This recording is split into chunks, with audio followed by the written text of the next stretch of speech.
Hi, I'm Catherine Jean Lopez from the National Review Institute Center for Religion, Culture, and Civil Society.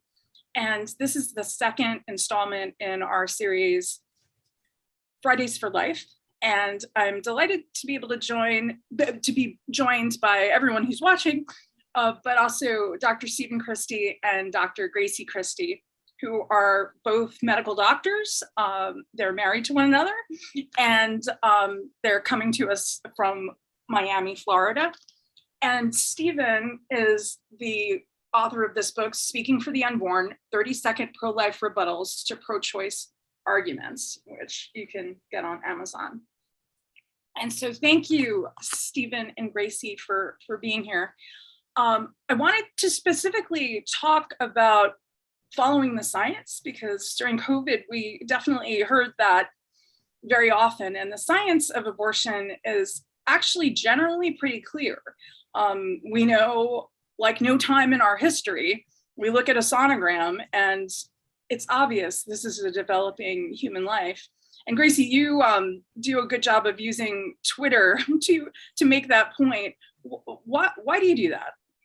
Why do I use the Twitter? Or why do I try to make the point? Why do you post sonograms? Well, because back in 1973, when Roe v. Wade was decided, sonograms of fetuses existed, but they were very rudimentary. They were very hard to perform. They were performed in very in academic centers where it was very difficult to do. When you fast forward to today, every single person has seen these sonograms of their own children or their little brothers and sisters, their nieces and nephews, and we have this window open into the womb that didn't exist in 1973, and even with Casey, the sonogram is not what we see now. And so even though all of us knew always, because this is common human knowledge, that when a woman is pregnant, she's pregnant with a human being. Nobody has ever doubted that. The fact that we can see with sonogram and now MRI, which is still sort of rare, but we're seeing more of that, we can see the beautiful humanity of the fetus. We are able to form these cords of sympathy with this class of human being. Like to see is to learn to love, because you see the humanity and it appeals to you, and you feel these defensive emotions, to protect, to defend, to preserve. And so I think ultrasound is very powerful. With an OBGYN and a neonatal doctor, the three of us wrote an amicus brief for the Supreme Court exactly on this topic, on the fact that me as a radiologist, the neonatal ICU doctor who receives very premature babies into the ICU and cares for them with all this huge expenditures of energy and money, to bring these babies through, and also the OBGYN, who loves the baby patient and the mother patient at the same time and protects both of them. How all of these things have been changed, in the last few years, in the last decade, since Roe and Casey have changed our relationship to the unborn. And this is science, not changing things so much as illuminating things more, like making our relationship to the unborn more real to all of us. And how wonderful that science does that. I mean, science is never against faith, it's never against truth, it's never against ethics or morals. Science just helps us understand better our responsibilities as human beings.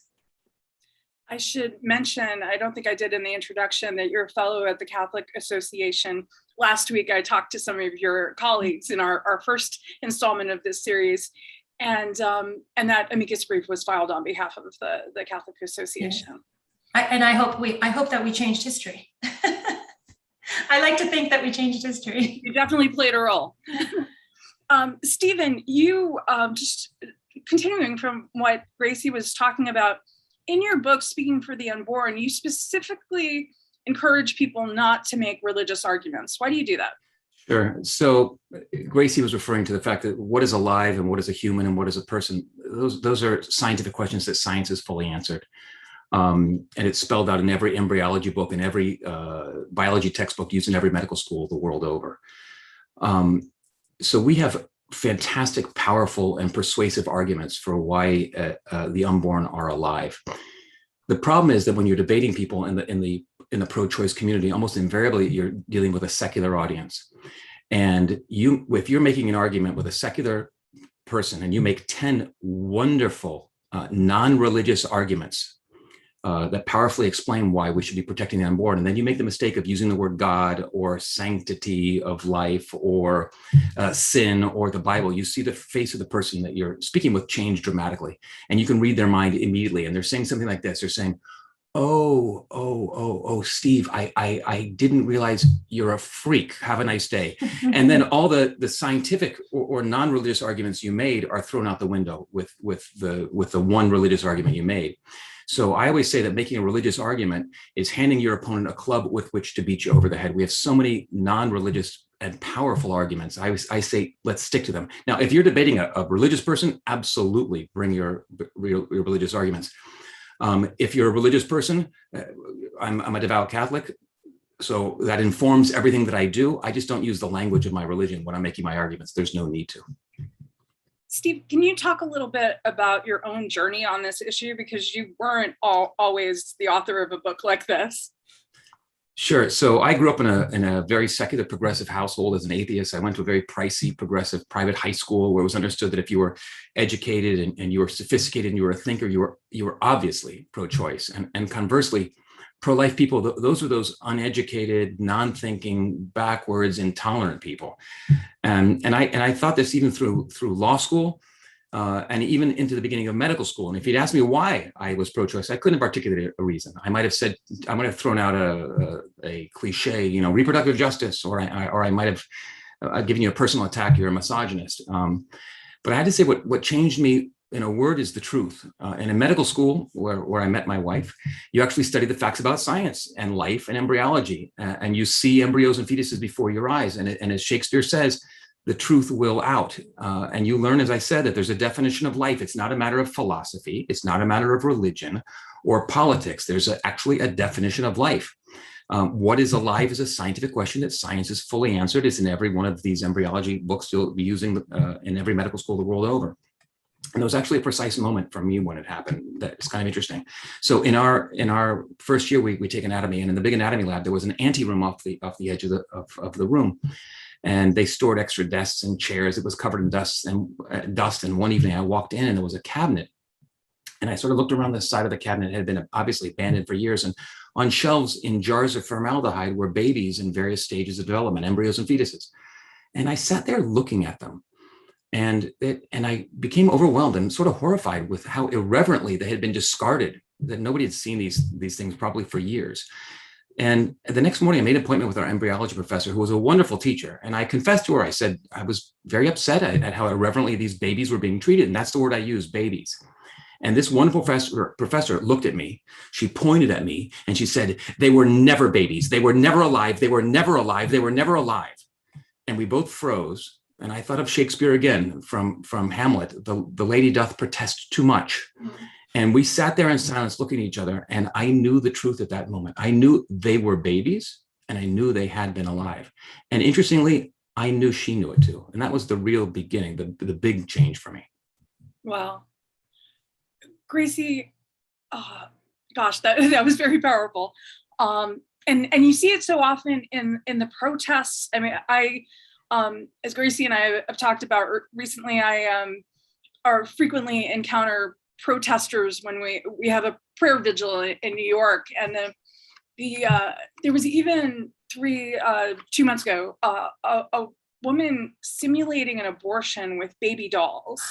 Oh. And if you're doing that, you obviously know what an abortion is, and it's like you have to protest more, because our culture has made it such that we can't look at the facts, and it's like we refuse. Even Joe Biden's executive order, we're insisting on abortion, and to insist on abortion, you have to pretend it's something it's not,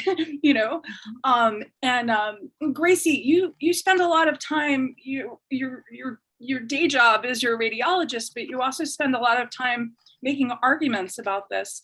And what do you find? Do you find successful feedback? It's hard on social media. And you noticed something different in the air in the last 2 weeks? Well, at first, after Dobbs, what I noticed was sort of a frenetic, passionate freak out on the other side.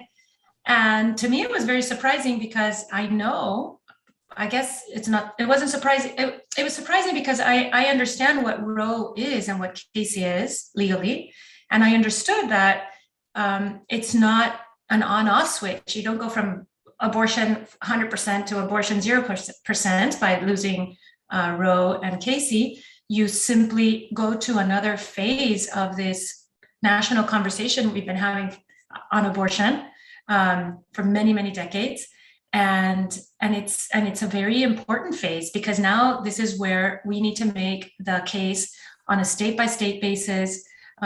Suddenly this Roe v. Wade sort of barrier that stood, between the people and the democratic process and our morals and our ethics and the way we are able to communicate about that barrier is gone.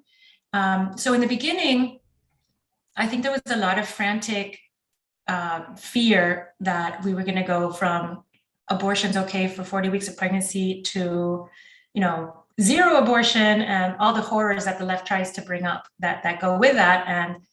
And I think now what I'm seeing is people sort of easing into the new positions of how we're going to promote our side of the debate on both sides, right? And I'm seeing, one thing that's very disturbing to me is I'm seeing a lot of obfuscation on the left, a lot of lying, a lot of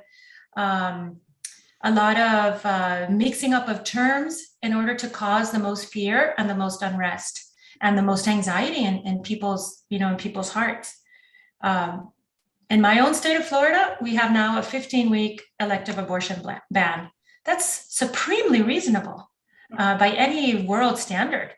We were just in Spain. There's a 14-week limit in Spain. And many European countries, it's 15 weeks or between 12 and 15 weeks. How reasonable?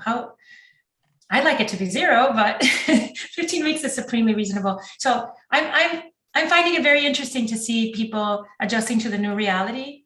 And I hope that that frenetic quality and the anger starts going down and we can have better conversations than we ever had under Roe. One thing that has struck me is I really do think there are more people on the fence who haven't really thought this through than we realize. I've certainly encountered some in the last 2 weeks. And it does give me hope that we're still seeing polling that says that people are for protections on unborn life. Unlimited abortion is not where most people are. People who go to protest have signs that say abortion on demand without apology, but I don't know how many Americans would actually sign up for that.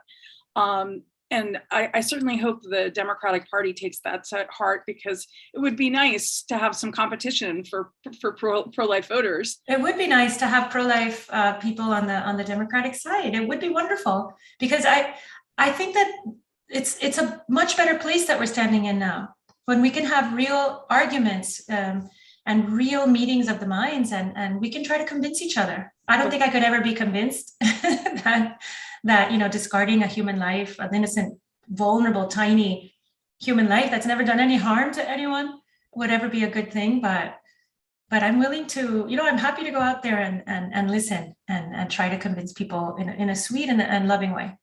And I think you mentioned the scare stories. Obviously, there are extreme cases that need to be handled one by one, but birth control is what abortion is in America.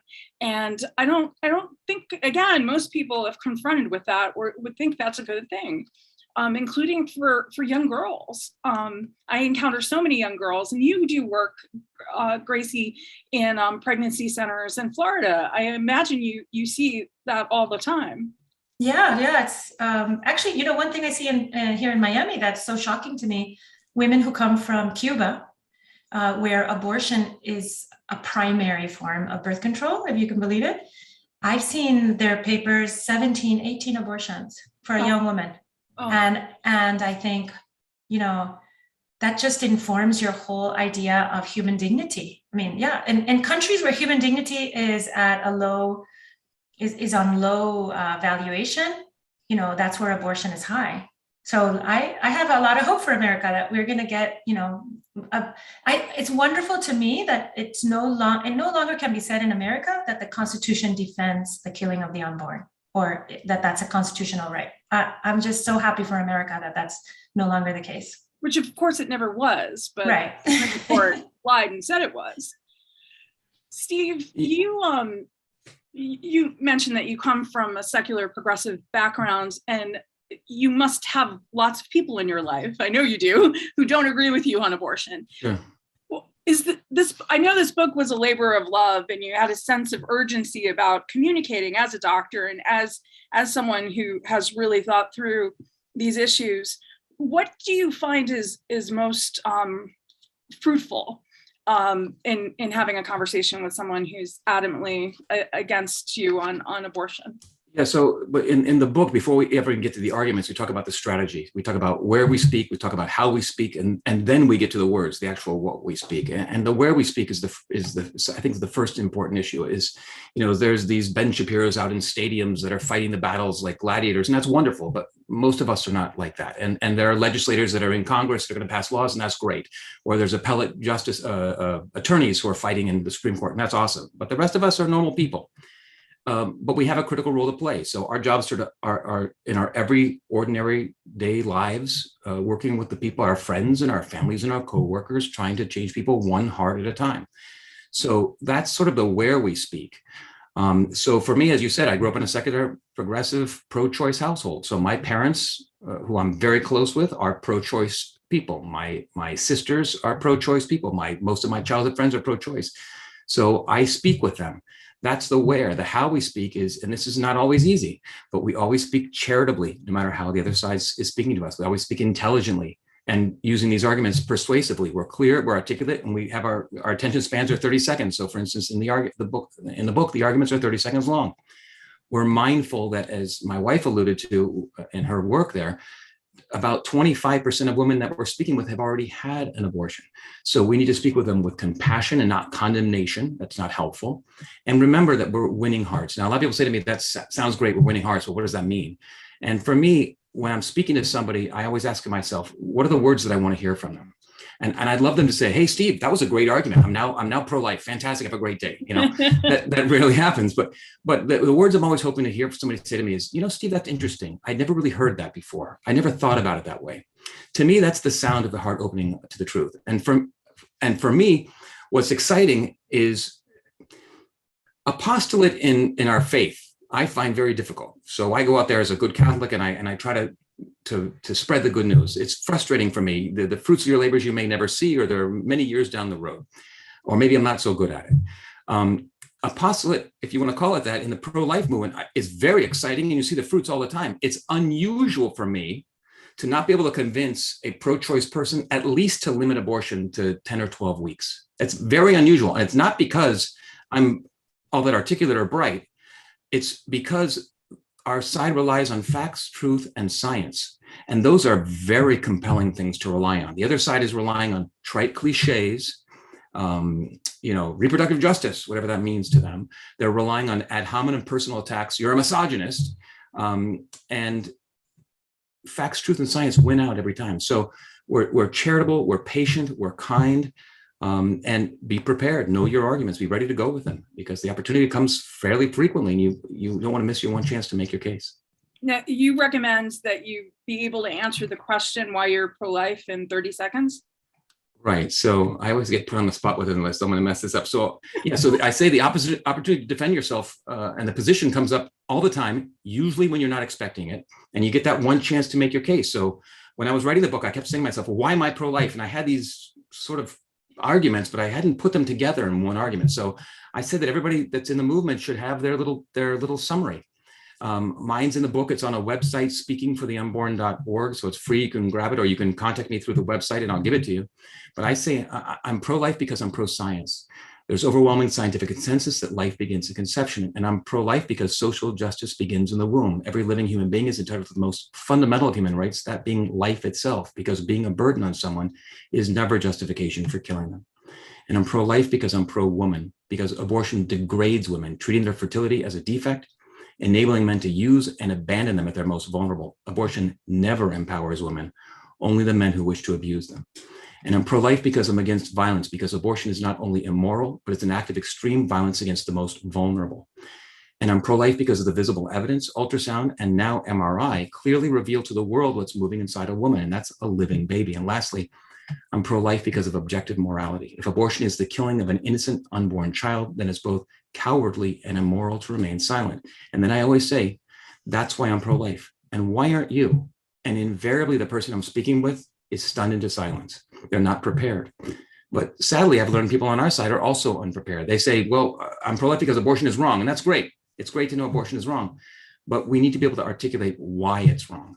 So I was, when I first put out the book, I was embarrassed to push the sales for the book, but it's a great cause. And I personally accept no money for my part of the book. It's donated back to the cause. So on the St. Paul Center, you can buy the book, or Amazon.com, Speaking for the Unborn.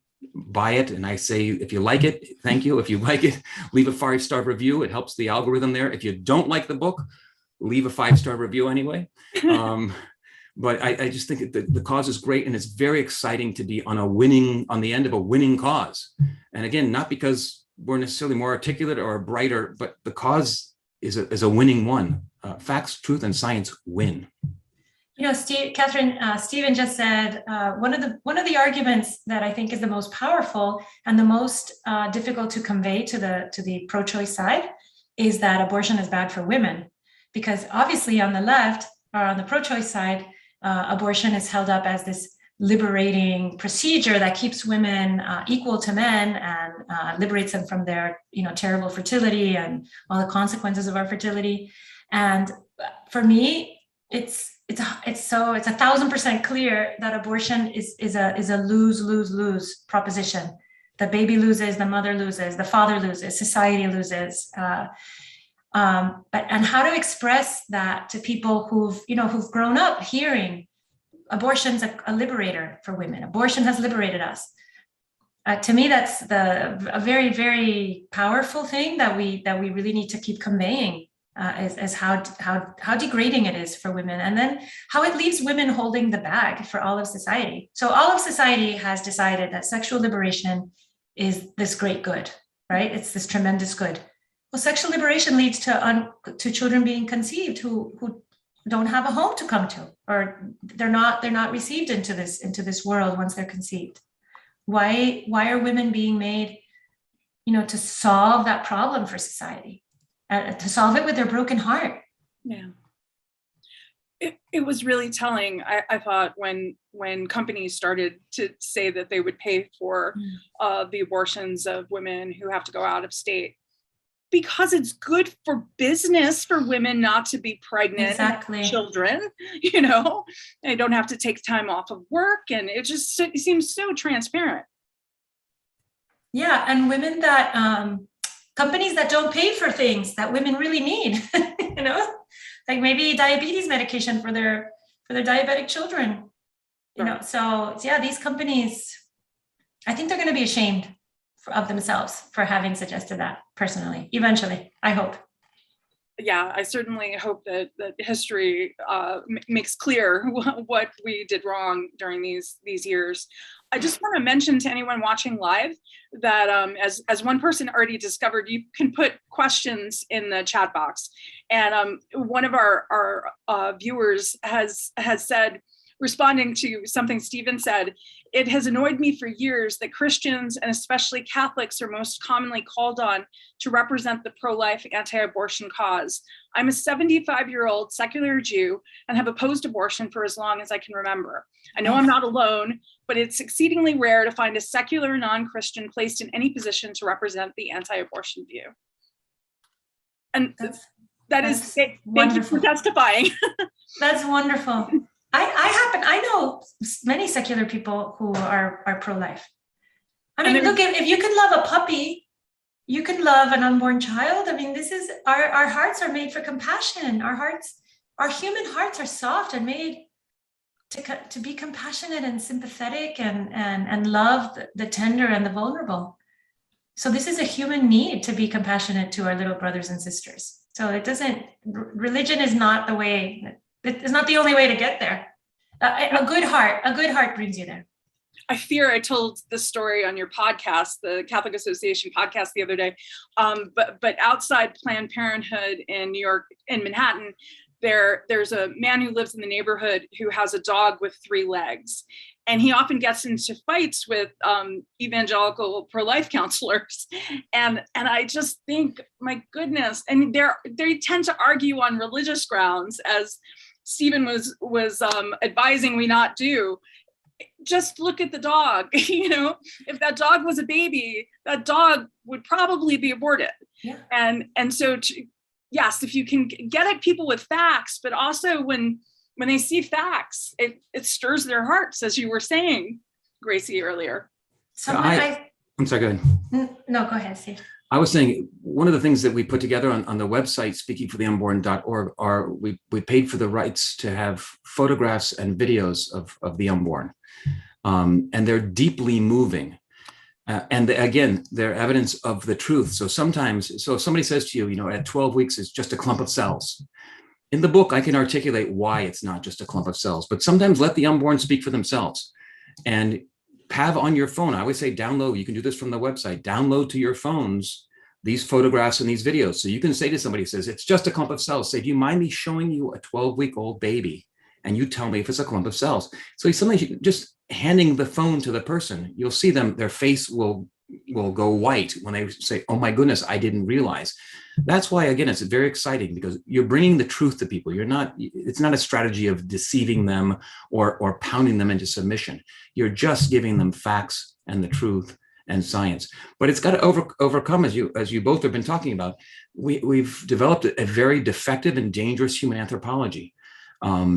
Modern society has deformed what the self is. We have to find ourselves, and we have to be true to ourselves, and we have to express ourselves, and we have to have lots of self-esteem, and we have to take selfies with our phone as we eat a tuna fish sandwich every day and show our friends. But we've lost that traditional or the Judeo-Christian notion of self, about selflessness and self-sacrifice and self-denial and self-restraint, self-control, and self-giving, about losing yourself in the service of other people. So when you have this defective anthropology where your own personal self-sovereignty is all that matters, then you feel you need to crush, you have to destroy anything that gets in the way of that sentiment, even if it's your own children. So you're both right. So that puppy is precious, but the children aren't, because the puppy's not getting in the way of your sovereignty, but that child is, in this modern society, in this weird culture that we've developed here. So that baby is somehow interfering with my autonomy. And so that cute little dog is fine, but the baby's not. And we have to overcome that. And we can't do it by beating people into submission. So laws are incredibly important, but we need to be converting people. We have to convert their hearts. And this has also poisoned the medical profession, right? I mean, ideology has really poisoned, where now it's not do no harm. Is that person convenient? Or, that's why assisted suicide is the thing now, because it costs more money to care for an elderly person. Gracie, and it makes the physician like a Coke machine, right? I want this procedure, click. When the physician really is a person who works with the patient to find the patient, to promote the patient's best good, the patient's health, the patient's prolong his life, to accompany the patient, but not to just deliver procedures and deliver medications that the patient wants that are damaging for the patient. So to want to be killed through assisted suicide is a terrible thing to want, and a doctor shouldn't participate in that. To want to destroy your own child is a terrible thing to want, and the baby's our patient too. So that's anti-Hippocratic to the nth degree is abortion. So it's really distorted medicine.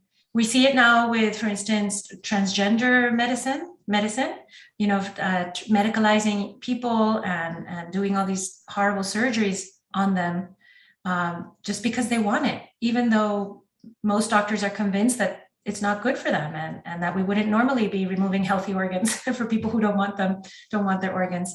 So yeah, abortion, these decades of of unrestricted, basically legal abortion through 40 weeks of pregnancy, I think have completely deformed the medical profession. So I have great hopes that the medical profession can recover some of its Hippocratic origins and the nobility of our vocation, of our calling.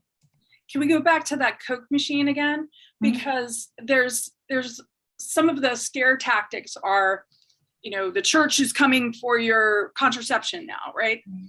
But the conversation we actually should be having about contraception is how that is part of the Coke machine strategy of healthcare for women's health. And this is like the scandal of women's health. Nobody talks about. I shouldn't say nobody, because we talk about it and friends of ours talk about it. But to put a 12-year-old girl on contraception because her period is irregular is commonplace, because the doctor assumes she's going to have sex anyway, so that'll be good backup, and that's dangerous, isn't it? Well, contraception is a lifestyle choice, right? It's not preventive healthcare. Joe Biden, the president, tweeted the other day, or whoever tweets for him, that contraception, they're going to protect contraception, although that's not even an issue here under Dobbs. We're going to protect contraception because it's preventative healthcare. Okay, that's not medical. When you prevent in healthcare, you're preventing disease, disability, you prevent death, but to prevent a pregnancy is to prevent a natural act, right? It's not healthcare to prevent a pregnancy. So it's a lifestyle choice. And unfortunately, what I am very afraid of in the future is that, and we're starting to see it already. I've seen articles about this, is how health contraception and long-acting contraception and permanent contraception, like sterilization, is going to be pushed on people who are young and shouldn't be sterilizing themselves as the solution to a country where you may not be able to have an abortion electively through your whole pregnancy.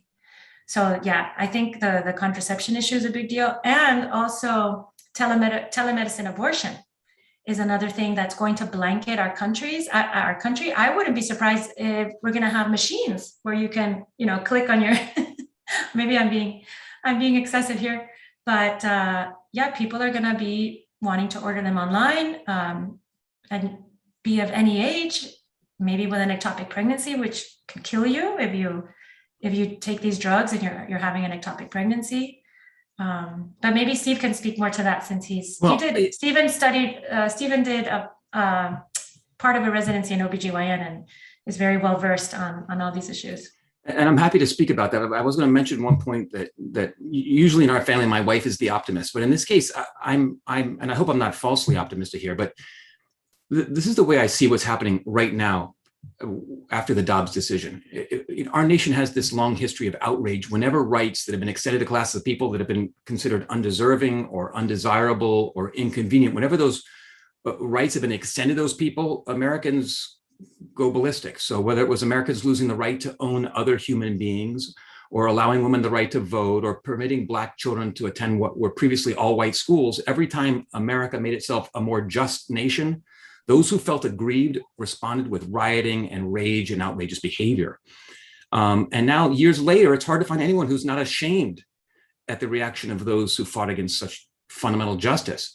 So I'm a little optimistic. I think that's the process we're entering right now, that fundamental justice for the unborn is finally in sight. And in many places, we're seeing this radical reaction suddenly in a million ways. But it's the same reaction we saw every time we saw rights being given to people that were previously thought of being undeserving. And as my wife has quoted before, she says, these are the last gasps of people attached by custom to grave injustice. So maybe when they defervesce a little bit, not that I'm saying it's okay to burn down a pregnancy crisis center, but when some of these, my friends and family calm down about this, the truth will come out and they will understand that their radical reaction to this isn't just. So maybe we won't have the Coke machines dispensing abortifacients. On the other hand, I'm usually the pessimist here, so maybe I'm wrong. What Gracie was saying about people pushing more long-term contraceptions, just this morning, the New York Times had a quiz, a sex ed quiz. Now that abortion is unavailable, we've got to make sure we know what we're talking about. And one of the questions what's the most reliable birth control? And the answer was an IUD. So yeah, I know we've had states pushing IUDs for young girls. You know, this isn't crazy to anticipate. One of the questions in the chat box is about, Gracie, maybe you can start to address this, the medical dangers of telemedical prescription of the abortion pill.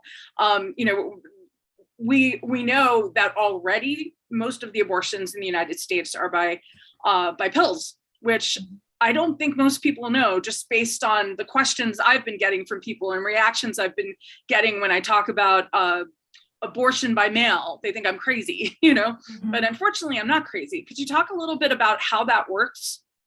Okay, so chemical abortion is there are 2 or 3 very important things that have to go well in a chemical abortion for the woman not to have serious health and even consequences and even a huge risk to her life. The baby has to be inside her uterus. If the baby is located outside the uterus, meaning an ectopic pregnancy, to precipitate an abortion of a baby that's not in the uterus can kill the mother, okay? Number 1. Number 2, the baby has to be a certain age or size. If the baby's too far along and you start this process, then it could be extremely dangerous and lead to hemorrhage and infection and an incomplete abortion, which is a very dangerous thing. And then number 3, these chemical abortions are being done, they're self-administered abortions, right? So what happens, imagine when we used to talk about abortions in the back alley or with clothes hangers. I mean, this is the same kind of thing. You're handing or getting in the mail these couple pills. Who are you? Are you a 14-year-old girl by yourself, you know, hiding in the back of your grandma's, you know, trailer? I mean, who are you? Can you manage your own abortion? Well, no, probably not. So those, I think, those are the big 3 things. When the FDA allowed chemical abortion, they put a whole host of regulations around it, which were very important. They're called the REMS. And those regulations are used for very dangerous medications. For instance, when some medications that you take that they cause birth defects in your child if you're pregnant, right? So the regulations that were placed around chemical abortion were it had to be done by a doctor who evaluated you personally and determined how old the baby was and where the baby was located. And then followed you in case the abortion went wrong.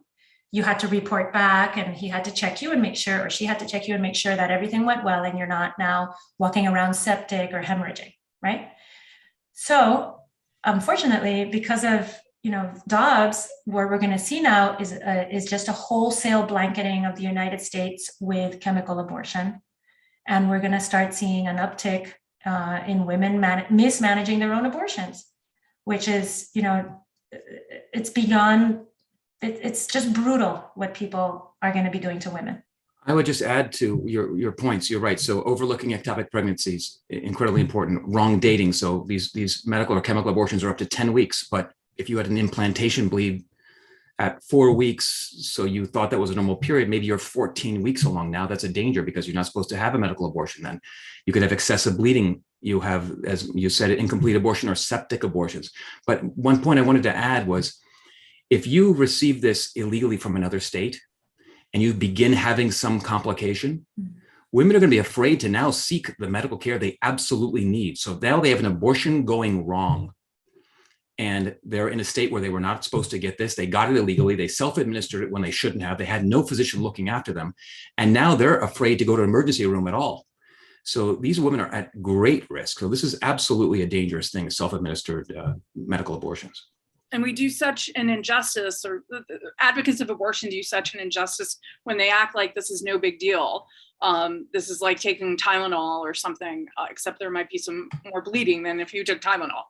Well, and if I could add, even when it goes really well, it's a really, really painful, traumatic, barbaric time for a lady.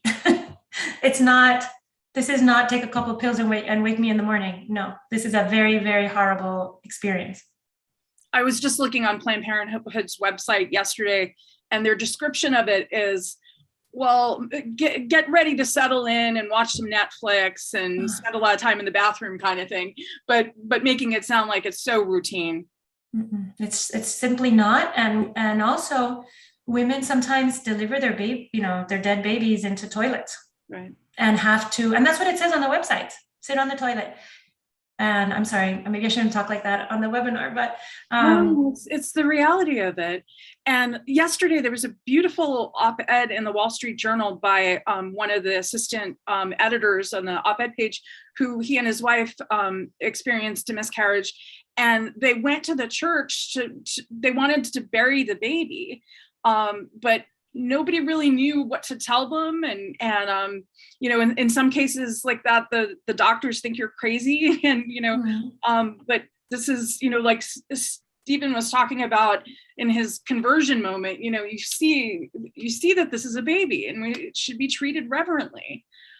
One of the people in the chat box says, one thing I've noticed in having discussions with pro-choice friends is that they're almost exclusively focused on the mother, whereas many pro-life arguments focus primarily on the unborn child. What arguments allow us to bridge that gap? Maybe Steve, since you wrote the book, you can start. Well, ultimately, when we're having a legitimate conversation with a pro-choice person, when they're not accusing of being a misogynist, what ultimately the discussion comes down to is a balancing between the autonomy, the bodily integrity of a woman versus the rights of a baby.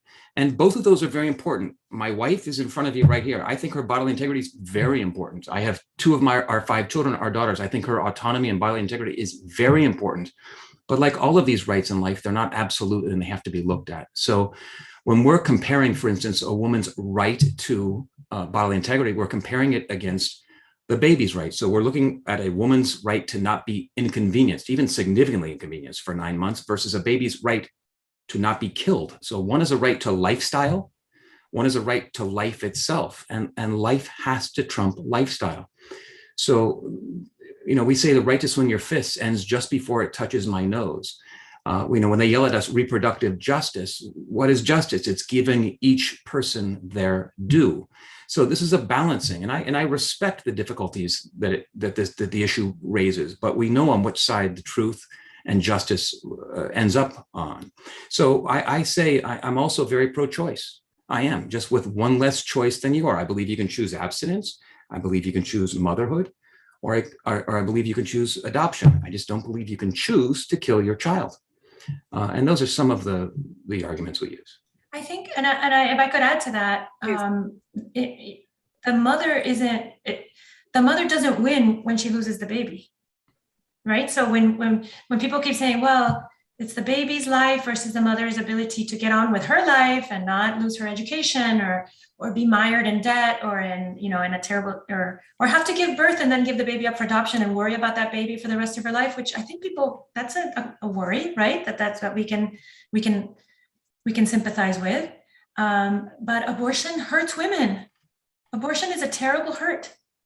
Abortion is crushing women's hearts all over the world, and they're carrying it around, their broken hearts behind them, and they can't forget. I've talked to so many women, lots of older women who know that I'm pro-life, or it comes up and they're like, oh, I had an abortion when I was young. I cannot get over it. I've never been able to get over it. I regret it every day. How terrible that our whole the sexual life of our society is built on these women's broken hearts. We have to have sexual liberty. Those women will just have, all these women will just have to carry this heartbreak with them for the rest of their lives, and take it with them to their graves. Through the website, speakingfortheunborn.org, I receive emails all the time. And as a man, that actually surprised me. So I have women are all the time writing to me their abortion stories, and I'm deeply moved. And I guess I shouldn't be shocked. Stephen and I sit and read them together, and we both cry.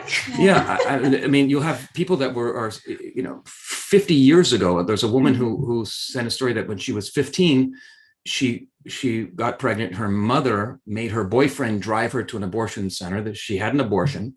They later married and had 4 or 5 other children that have grown up. And the last lines of her, I get goosebumps, and I don't want to sob on your podcast here, but she said the last lines of her email, she said, She goes, she says, I think about my child every day that we aborted. She goes, he's in heaven. I named him. His name is William. No. And it's a beautiful thing to on one hand, that she named her child, that she thinks about the child every day. On the other hand, she killed her son, William, her son, William. So these are, to think that sex without consequences is possible is just, it's a deep falsehood. Abortion, it denigrates and devastates everything it touches, as my wife said, whether it's the mother, whether it's certainly the baby, it's the doctor, it's the nurse in the room, it's the janitor cleaning the blood off the floor. It degrades everyone it touches. There's a website called Abortion Changes You, which tries to help people from a more secular point of view get over, or you don't get over, find healing from their abortions, to talk about their experiences in a there setting with other people. And I say people because men and women are affected by this, as you said.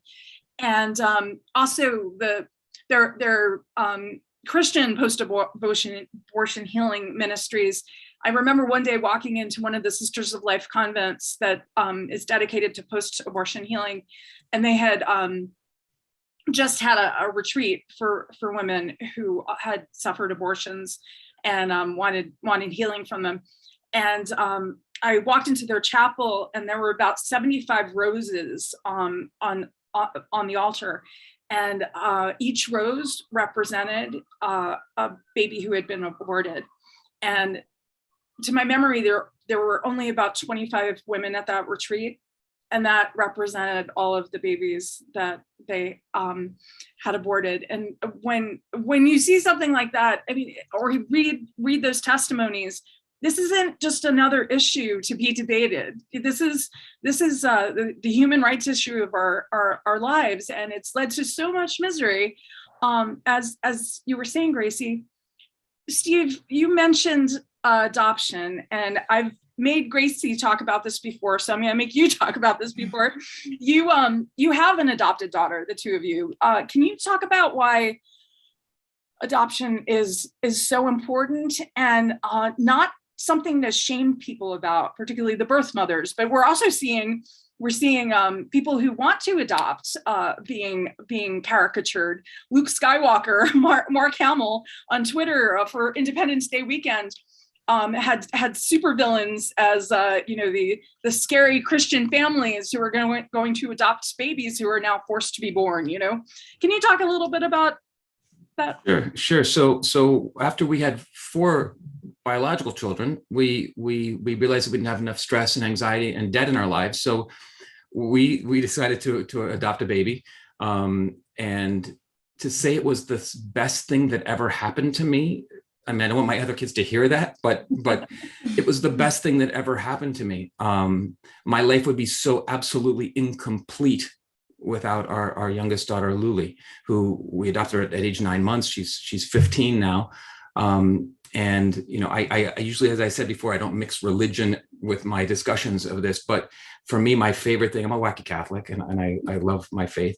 And my favorite single thing I have about my faith, the single favorite thing, and usually I can't say a single, I can't give the superlative about anything, but I can do it about my religion, is when my daughter has asked me at age 2 and age 6 and age 9 and now age 15, why was I adopted? When they're 2, you say a certain thing. When they're 5, and then the explanations get different. But one thing that's always been the same, I could talk about the one-child policy in China. I could do all sorts of things like that. But the one thing I can always say with absolute certainty, absolute truth, is I say to her, I do not know why you were given up. I mean, I can speculate. I don't know why, but I know one thing for sure: God made you for us, and it's as true as anything there is in the world. And our lives would be incomplete. Now, I have an adopted sister. My wife has an adopted brother. So the concept of adoption was easy for us. It wasn't unnatural. And I understand we've had a lot of people adopt babies because of meeting us, not because we're great people, but because they've seen how lovely it is. But it's a very natural thing. People say, well, you don't know what you're going to get. And I say, yeah, well, I have 4 other kids and I didn't know what I was going to get either. And my wife has got excellent genes. My gene pool ain't so hot, so I'm not even worried about it. Whatever you get, you get. So it's been such a fantastic thing. And once you, again, like everything else, you bring out the truth of that process to other people, they become less afraid of it. It becomes more natural and more people do it. There's an estimated 2 million people that want to adopt right now. That's a controversial number, but that's the number I read, is 2 million people wanting to adopt right now. And I think last year, 20,000 legal adoptions were done in the United States only. That's the numbers I've read recently. So there's a great need. And we have to just make this a natural process. And the truth is, a lot of us that tend to be pro-life, believe in more limited government. I think government should be facilitating this process because adoption is expensive. And if I'm going to say that I don't want you to abort your child, I want to help these women pay for adoption, for people to adopt their babies. I want them to get through this process. So we one of the things we talk about strategy, about how we're doing this, how we're going to convince people. The first thing in our strategy, I think, and I feel strongly about this is, and I'm sure we all do, rush to the aid of pregnant women.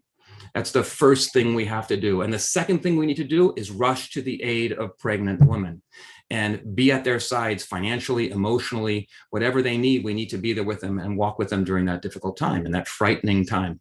And if they want to keep their baby, let's help them keep their baby. If they don't want to keep their baby, let's help them facilitate adoptions. And that means helping them through their pregnancy and then helping pay for the adoptive process and make it affordable for people and streamlining it for their folks. It's the greatest thing that's ever happened to my wife and me. I know she agrees, and I give her full credit. She's the one that pushed the thing forward. But again, what a wonderful thing this has been for us. Gracie, it really is such a poison that we've seen such attacks on adoption. When Amy Coney Barrett was in the confirmation process, she was attacked for being some kind of colonizer, for having adopted children from Haiti. People love adoption. On the left, people love adoption as a way of achieving something, for the adult to achieve something that otherwise the adult can't have, right? So the Secretary of Transportation, they can't have a baby, of course, it's not naturally possible. So they adopt, and the people, they celebrate it on the left because it's a kind of self-actualization, right? The left's all about self-actualization. But the way we think about adoption is completely different. It's a way of opening one's hearts and home that to do that, to bring in the person that needs that, that together your lives are going to be blessings to each other. A very different thing from a self-actualization perspective. And it really is important that every person of faith takes adoption, the possibility of adopting, seriously. It's been said that if every Christian church in America had one family who was fostering, we wouldn't have children in the foster care system. And that's something that I think Catholics have a lot to work on. I often say evangelicals have an advantage here because they often are one church, and so they have to see what the needs of the community are.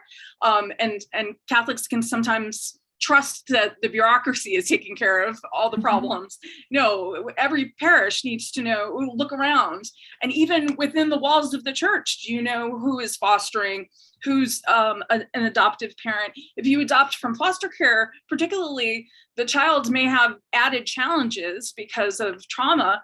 And so wrap around those families. We need to do a better job. Like Stephen said, I mean, we need to rush to care for pregnant women and mothers.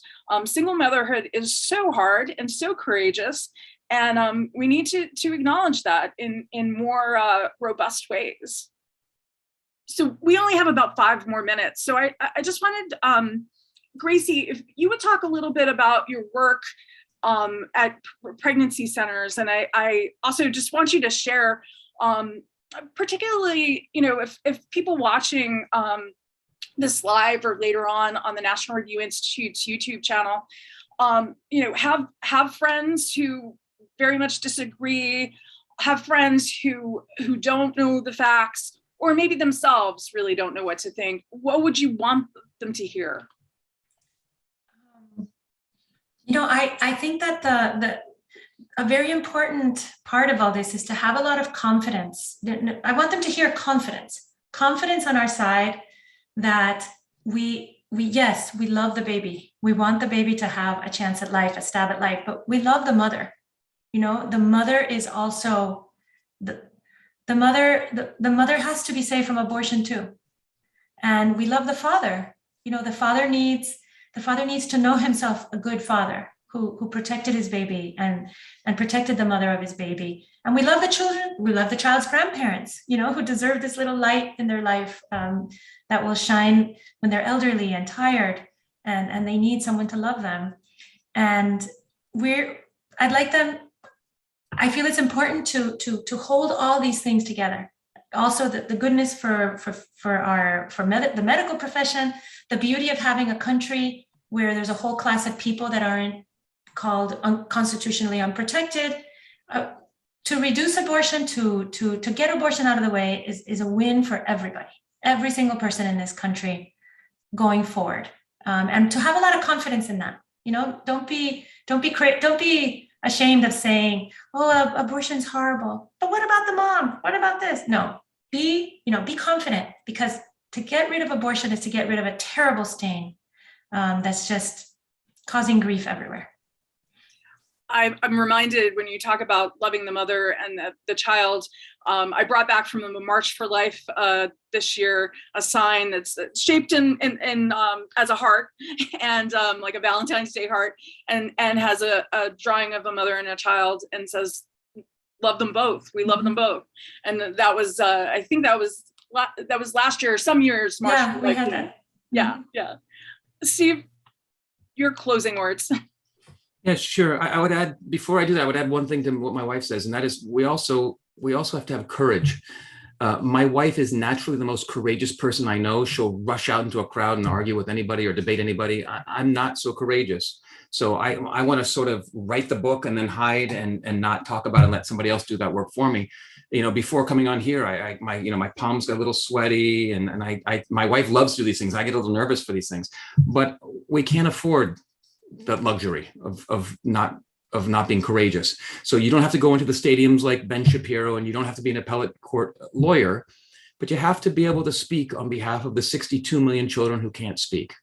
So if that just means getting the courage to speak to your sister, then that's great. Get the courage to speak to your sister. So I think courage is an important thing. And the last thing I would add is if this is your movement and something you believe in, then become an effective and articulate pro-life advocate, which means you need to do your homework. And knowing that abortion is wrong is great, but as I said, it's not enough. So here's my plug for my book. Learn your arguments, learn your rebuttals, have your little 30-second summary of why you're pro-life. Maybe yours is only a 15-second summary. Be able to use it. The facts, truth, and science are incredibly persuasive. Go to the website, speakingfortheunborn.org, and download those photos and videos to your phone so that you can show them to your friends. Be ready when they give you those gotchas. You know, what about the 10-year-old pregnant girl? You're gonna make her carry the pregnancy? Do you have an answer for that? You should have an answer for that, and it's there for you, so you're ready for it. Then have courage and confidence, as my wife says, and move forward. It's a wonderful cause and a great cause to be supporting right now. Some years ago, I did a lot of media training with friends of ours, mutual friends of ours. And one of the things that heartened me the most was, and it tended to be Catholics and Catholic settings, dioceses and whatnot. So many people would say that they were afraid to engage because they didn't want to do more damage, because they knew that people were hurting and they didn't want to hurt them more. And that's why I think your book is so helpful, Steve, because people just need to think through, strategy, but also to know, it's not about you. If someone starts yelling at you or accusing you of things, it's about something that probably runs so deep.